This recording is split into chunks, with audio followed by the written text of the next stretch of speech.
नमस्कार प्रिय विद्यार्थियों।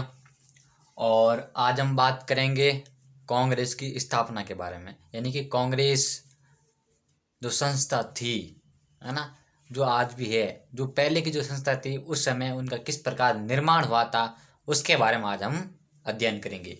तो इससे पहले जो हम पिछली क्लास के अंदर, जो पहले वाली क्लास थी, उसके अंदर हम क्या बात कर रहे थे वो भी आपको पता होना चाहिए। राष्ट्रवाद का प्रारंभ, यानी कि हमें उस समय ये जान रहे थे कि राष्ट्रवाद का प्रारंभ किस प्रकार हुआ था। और उसके अंदर हम बात की थी विभिन्न अलग अलग प्रकार की संस्थाएं थी जिसके अंदर राष्ट्रवाद के उदय के बारे में बात की गई थी। और उसी को आगे बढ़ाते हुए आज हम देखते हैं कि कांग्रेस का किस प्रकार स्थापना होता है, क्योंकि इनसे संबंधित ज़्यादातर क्वेश्चन हमें निकल कर आते हैं और उसको हम देखते भी है, हाँ इसी प्रकार के क्वेश्चन आते हैं। और थोड़ा सा हम पढ़ने के बाद में 5-7 मिनट पीछे से हम ये भी देखेंगे, क्वेश्चन भी डिस्कशन करेंगे किस प्रकार के क्वेश्चन आते हैं और अंतर क्या होता है क्वेश्चन के अंदर। क्वेश्चन हमें देखकर सेम लगता है लेकिन उसका उत्तर क्या होता है, अलग होता है। थोड़ा सा क्वेश्चन के अंदर अंतर होता है, बाकी उत्तर सेम उत्तर अलग होते हैं। ठीक है, तो शुरू करते हैं कांग्रेस। ठीक है,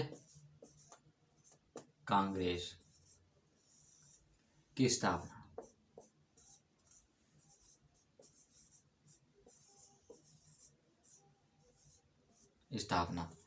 इससे पहले एक चीज आपको ध्यान रखनी है, नोट करना है। क्या करना है?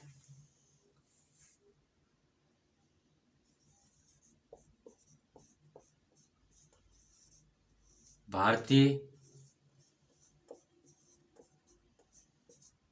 राष्ट्रीय कांग्रेस, भारतीय राष्ट्रीय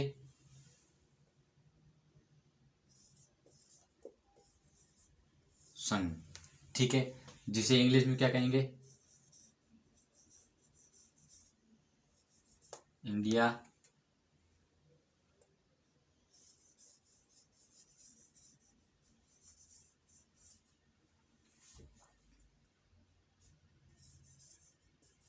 नेशनल यूनियन।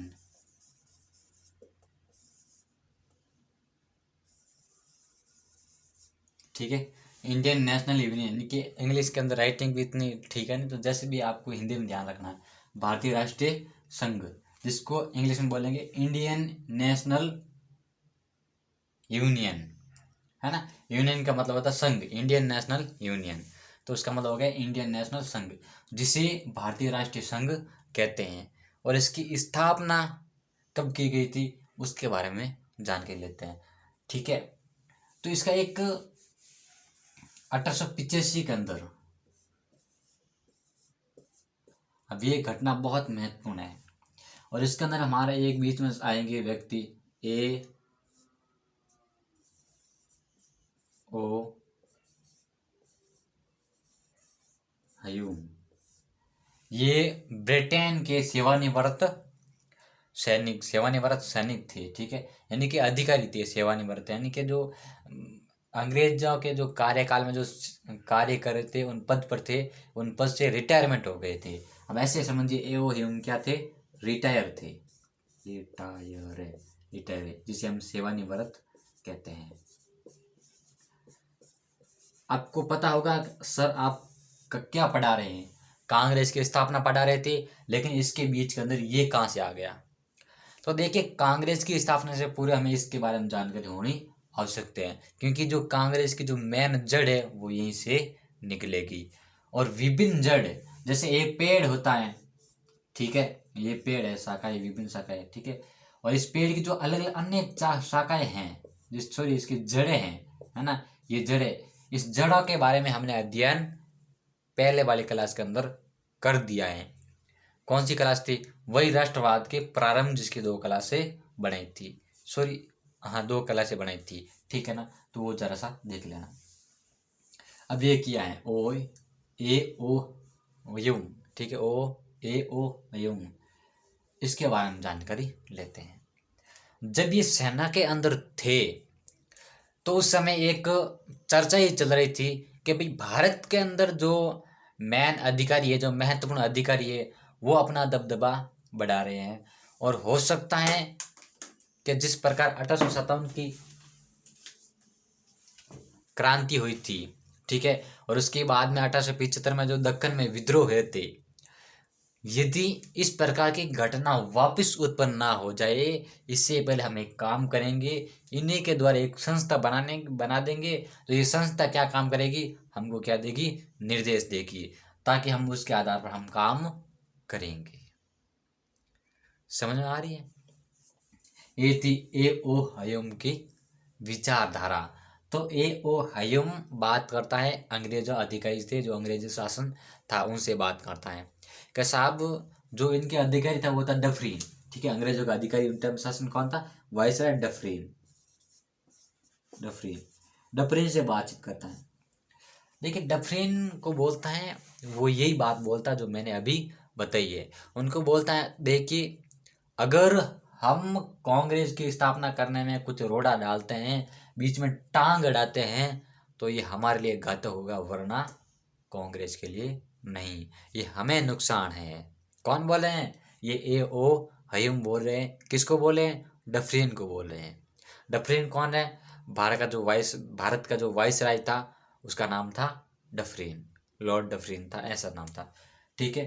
तब डफरीन का ठीक है, आपकी जो विचारधारा है, आपकी इच्छा है कि भाई हम टांग नहीं अड़ानी है, तो मैं ज़्यादा कुछ नॉर्मल कुछ नहीं बोलूँगा, ज़्यादा नहीं बोलूँगा, ये डफरीन बोले हैं। तो ए हयूम क्या करते हैं, हमारे भारतीय जो जो महत्वपूर्ण नेता थे उनसे संबंध स्थापित करते हैं, जगह जगह जाते हैं। कहाँ जाते हैं, मद्रास, कलकत्ता, मुंबई, मद्रास, कलकत्ता, बॉम्बे, ठीक है, ये जगह जगह जाते हैं। घूमकर महत्वपूर्ण जो बड़े बड़े नेता थे, नेशनल स्तर पर नेता थे, उनसे बातचीत करते हैं और कहते हैं कि आपके हम एक संघ बनाने की विचार करते हैं, ठीक है। ये बात उस समय हो रही थी, तो थोड़ी सी हमें ये बात ध्यान रखनी है, ठीक है। और अब हो गई बात सारी प्रक्रिया, ए ओ हयूम था, मतलब कि उमेश चंद्र बनर्जी है, दादा भाई नौरोजी है, सुरेंद्र नाथ बनर्जी है, ठीक है। और इनके साथ में और कई नेता थे, फिरोज शाह मेहता हैं, बदरुद्दीन तैयबजी हैं, और पी आनंद चारलू है। ऐसे बहुत महत्वपूर्ण नेता थे जिनके संबंध बातचीत करके, उनसे बातचीत करके कि भाई हम एक स्थान पर इकट्ठा होते हैं और आपके जो संघ है उसकी बनाने की घोषणा करते हैं। तो इसी बीच हमारे भारतीय राष्ट्रीय संघ की स्थापना करते हैं।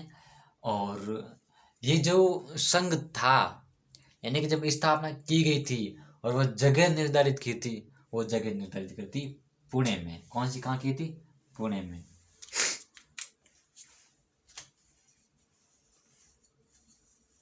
ठीक है।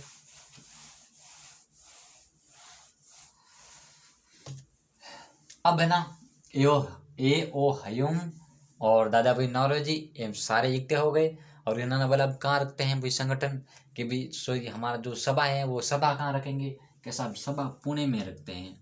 जो शिवाजी का महत्वपूर्ण स्थान था पुणे, है ना, वहाँ पर रखते हैं, एक महत्वपूर्ण जगह है। सॉरी पुणे शिवाजी का स्थान था, पुणे नहीं, ठीक है। तो पुणे में रखते हैं। इसके पुणे में क्या है कि वो एक अच्छा इस जगह भी पड़ती है, और वहाँ पर राष्ट्रीय की भावना भी अधिक होती है, जिसके माध्यम से हम आराम से संगठन बना सकते हैं, ठीक है। ये पुणे जगह है, वो क्या की गई थी, निर्धारित की गई थी। पहली बात तो है, ये मत ध्यान रखनी है, ठीक है। और फिर इसके बाद में हम बात करते हैं, आगे बात करते हैं। तो जब पुणे के अंदर सभा रखने की जैसे ही विचार रखा, तो पुणे के अंदर उसी समय एक बीमारी फैल रही थी जिसे हैजा कहा जाता है। क्या कहा जाता है, हैजा। और यही सभा पुणे में ना रख कर कहाँ रख दी, फिर बम्बई में, जिसे हम बॉम्बे भी बोलते हैं। अंग्रेजों द्वारा क्या बोला जाता है, अंग्रेजों द्वारा बॉम्बे बोला जाता है, और हमारी भाषा में बम्बई बोलते हैं, ठीक है। और इस बम्बई में एक जगह पड़ती है गोकुल दास तेजपाल संस्कृत कॉलेज,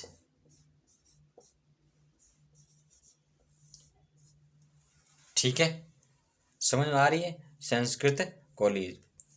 और ये कब रखी गई थी? ये 28 दिसंबर 1885 के अंदर। ठीक है, समझ में आ रही है।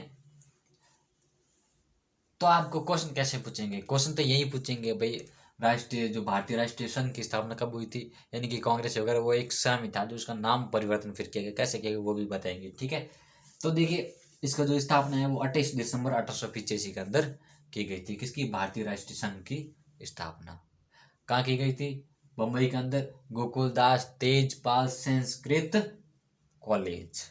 ठीक है, वहां पर क्या हुआ, यानी कि संस्था की स्थापना की गई थी। और इसकी जो सबसे पहले इसका जो अध्यक्ष है वो व्योमेश चंद्र बनर्जी को बनाया गया था। व्योमेश चंद्र बनर्जी। ठीक है, और इनके जो सचिव थे वो ए हो हयूम थे। ए ओ हयूम। ठीक है ना, समझ में आ रही है बात? ठीक, अच्छी बात है। और इसके हम आगे बढ़ते हैं। और देखिए इसी समय आगे बढ़ने से पहले एक बात आपको बता देते हैं। यहाँ पर विचार व्यक्त किए थे दादा भाई नौरोजी ने। क्या बोला था वो भी देखिए। दादा भाई नौरोजी, इन्होंने कहा अगर भारतीय राष्ट्रीय संघ की जगह हटा के कुछ दूसरा शब्द जोड़ दिया जाए तो आपको कैसा लगेगा? कैसा, कौन सा जोड़े? कांग्रेस जोड़ दीजिए। क्या जोड़ना है? कांग्रेस। और ये कांग्रेस जब कैसे हो जाएगा? भारतीय राष्ट्रीय कांग्रेस। कांग्रेस। ठीक है ना, समझ में आ रही है? ये बात बोली गई थी। किसने कहा ये बात? दादा भाई नौरोजी ने। तो भारतीय राष्ट्रीय संघ के स्थापना, भारतीय राष्ट्रीय कांग्रेस की स्थापना किसके द्वारा की गई थी? दादा भाई नौरोजी द्वारा की गई थी। तो भारतीय राष्ट्रीय कांग्रेस बन गई। ठीक है, अब इसके ऊपर कुछ विवाद है, बनने के पीछे कारण है थोड़ा सी, वो हम थोड़ा सा जान लेते हैं। विवाद किस प्रकार के, वो जो महत्वपूर्ण शब्द आते हैं उसके बारे में थोड़ा सा देख लेते हैं।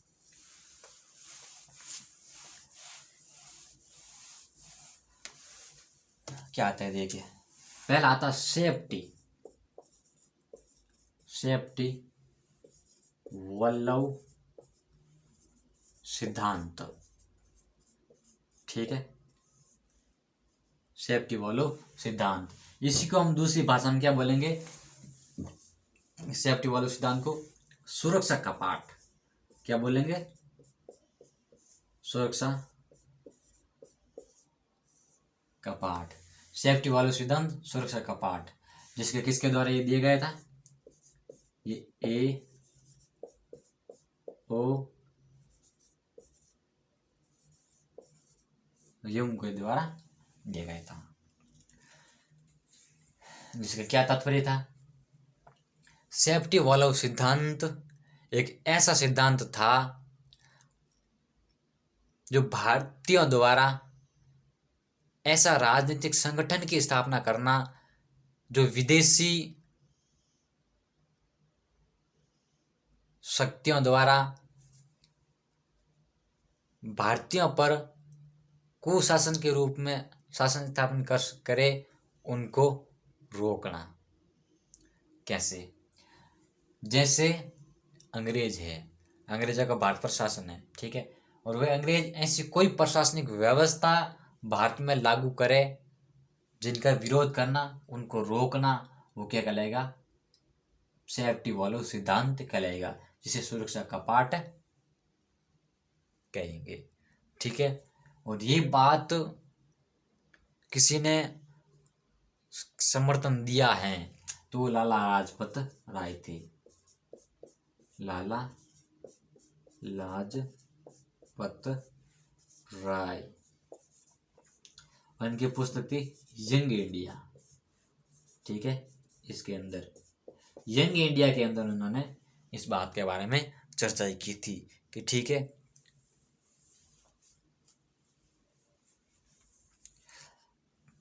क्या बात की थी?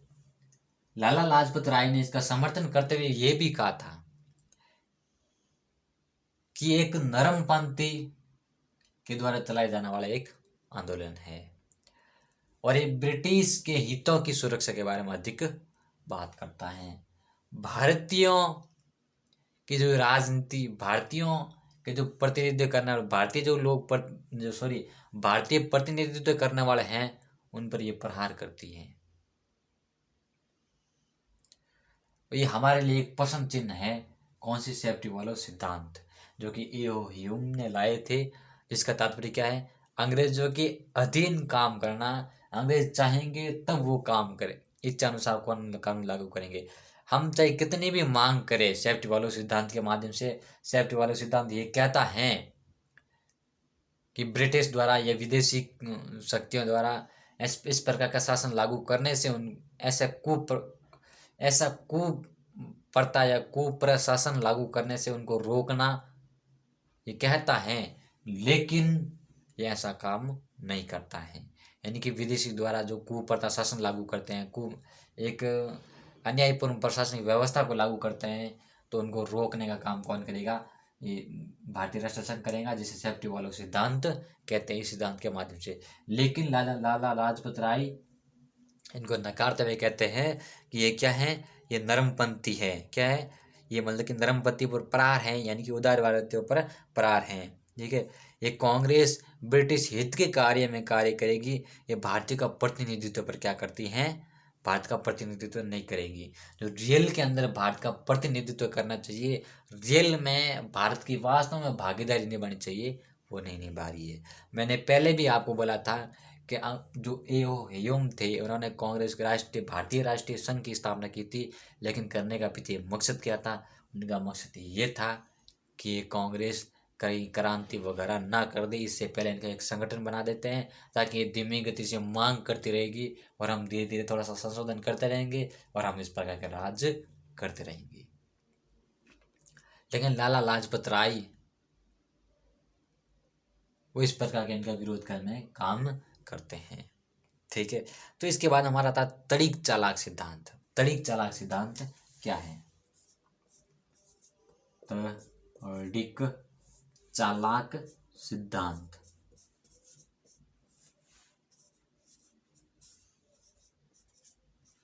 तड़िक चालाक सिद्धांत तड़िक चालाक सिद्धांत तड़िक चालाक सिद्धांत ने कहा कि भारत में जो लोग हैं, जो भारत में जो बुद्धिजीवी हैं, है ना, जो एक माइंडेड खोपड़ी वाले लोग हैं, जो सोच समझ वाले लोग हैं, जो पढ़े लिखे लोग हैं, उनका प्रयोग भारतीयों के हित में ना कर ब्रिटिश के हित में क्या है? ये कौन कहता है? ये तड़िक चालाक सिद्धांत कहता है। क्या कहता है? बुद्धिजीवी ने ह्यूम का प्रयोग भारत के हित में ना करके भारत की सॉरी मैं भूल गया।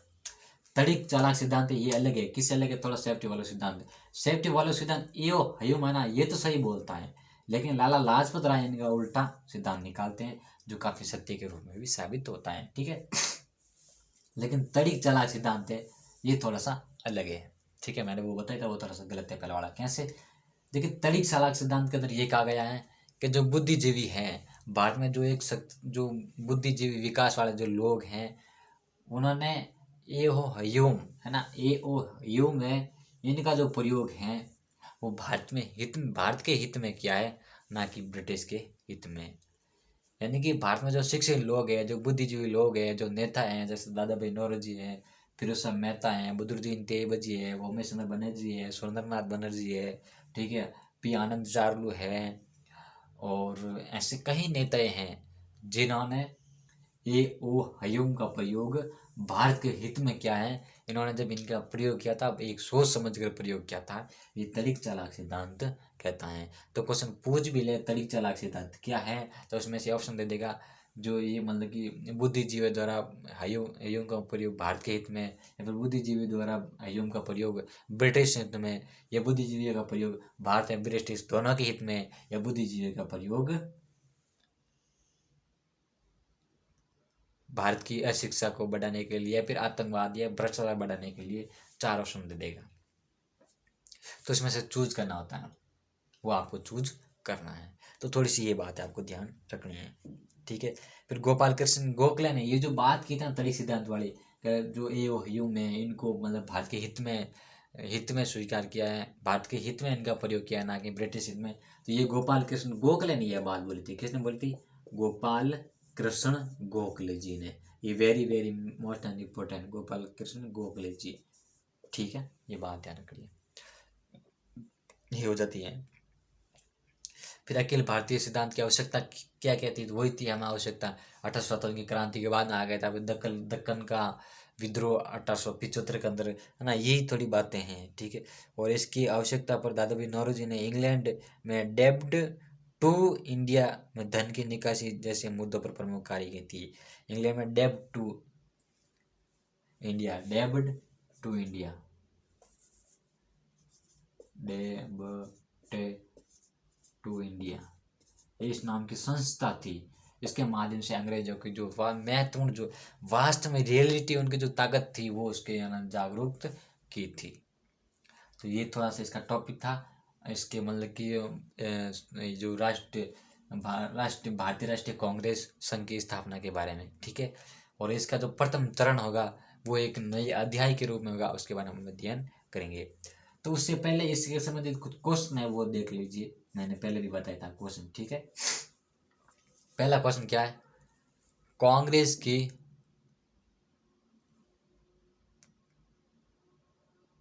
अध्यक्षा के समय कांग्रेस की अध्यक्षा में प्रथम महिला अध्यक्ष कौन सी? ठीक है, कांग्रेस की अध्यक्षा में प्रथम महिला अध्यक्ष कौन थी? ठीक है,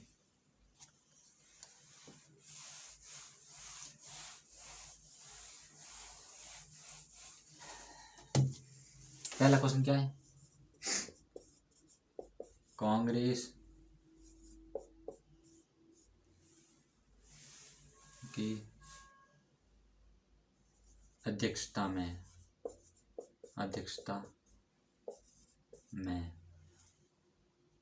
भारतीय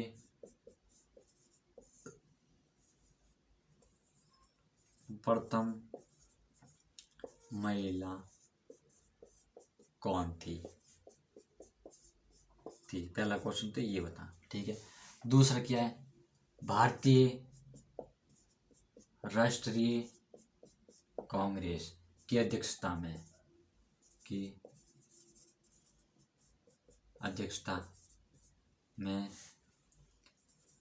प्रथम भारतीय महिला, ठीक है। ये सेम टू सेम ही आएगा, ठीक है, समझ में आ रही है? कांग्रेस की प्रथम भारतीय महिला अध्यक्ष, ठीक है, अध्यक्षता में या अध्यक्ष कैसे अध्यक्षता में, ठीक है, सेम बात ही है। तो भारतीय राष्ट्रीय कांग्रेस की अध्यक्षता में प्रथम भारतीय महिला कौन अध्यक्ष थी? दोनों का क्वेश्चन ये है, तो दोनों का क्वेश्चन राइट क्या होगा? सरोजिनी नायडू, सरोजिनी नायडू, सरोजिनी नायडू। कैसे होगी? देखिए, कांग्रेस चाहे कांग्रेस हो या फिर चाहे भारतीय राष्ट्रीय कांग्रेस हो, एक ही बात है ना। तो इनकी जब प्रथम अध्यक्षता के बारे में बात की जाती है, भारत की बोल रही है, क्वेश्चन क्या है? भारत की बोल रहे हैं। अगर इसी की जगह एक क्वेश्चन दूसरा हो जाए, क्या होगा? कांग्रेस की स्थापना किस कांग्रेस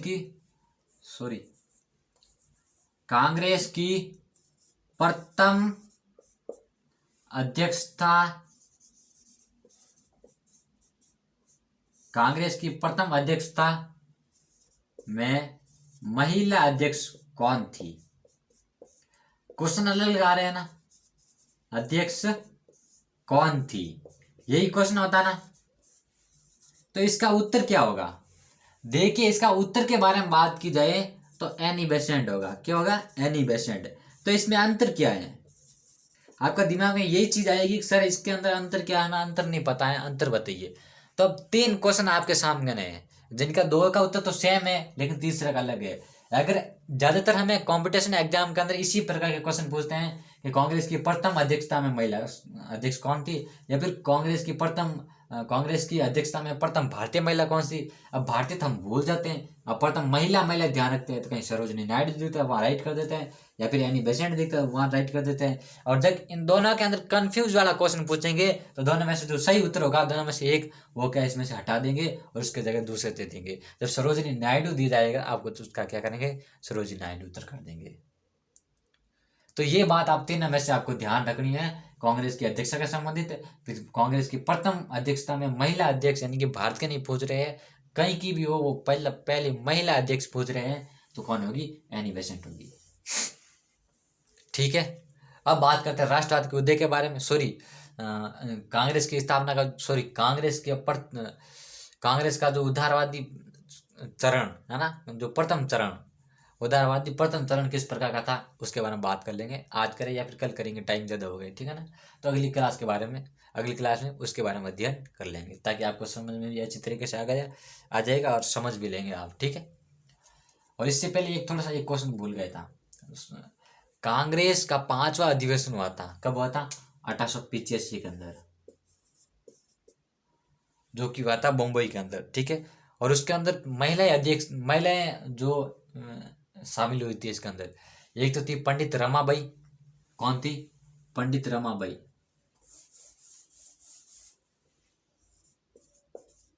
पंडित रमाबाई, ठीक है। और एक थी केवल रमाबाई रानाडे, ठीक है। एक तो आप पंडित रमाबाई होगी यानी एक रानाडे होगी, और दूसरी होगी स्वर्ण कुमार घोषाल। कौन सी होगी, स्वर्ण कुमार घोषाल,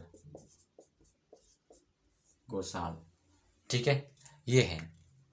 अब क्वेश्चन कैसे पूछेंगे कि कांग्रेस की स्थापना के कांग्रेस की 5वें अधिवेशन में कौन कौन सी महिलाएं शामिल नहीं थी तो वो तो दे देगा, नहीं थी तो पंडित रमाबाई दे देंगे, पंडित रमाबाई राणा दे देंगे, स्वर्ण कुमार घोषाल दे देंगे, या फिर केवल सुमाबाई दे देंगे, या फिर सीमाबाई दे देंगे। तो ऐसे कुछ क्वेश्चन अजीब से लगते हैं, तो इनमें से हमें एक नहीं लगेगा यार, स्वर्ण कुमार घोषाल नहीं है, क्योंकि इसे तीनों से मिलती अलग दिखती है, तो आप ये गलत कर देंगे, तो ये आपका क्वेश्चन क्या हो जाएगा, गलत साबित हो जाएगा। तो इससे बचने के लिए हमारा यही है कि इसका सही उपयोग करें, ठीक है। तो फिर मिलेंगे अगली क्लास के अंदर। थैंक यू वेरी मच, धन्यवाद। पढ़ते रहिए, मेहनत करते रहिए।